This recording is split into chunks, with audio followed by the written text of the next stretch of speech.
मौला अली से एक महफिल में सवाल हुआ, कौन सा जानवर बच्चे देते हैं और कौन से जानवर अंडे देते हैं। इमाम ने जवाब दिया कि जिनके कान अंदर है वो अंडे देते हैं और जिनके कान बाहर हैं वो बच्चे देते हैं।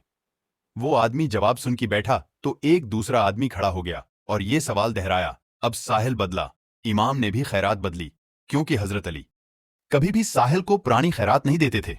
इसलिए मौला अली का भी जवाब बदला, सुन, जो अपने बच्चों को दूध पिलाते हैं वो बच्चे देते हैं और जो अपने बच्चों को खैजा खुलाते हैं वो इंडे देते हैं। दूसरा आदमी जवाब सुनकर बैठा तो तीसरा आदमी खड़ा हो गया और यही सवाल दोहराया। मौला अली मुस्कुराई और कहा, तेरे लिए भी नया जवाब है।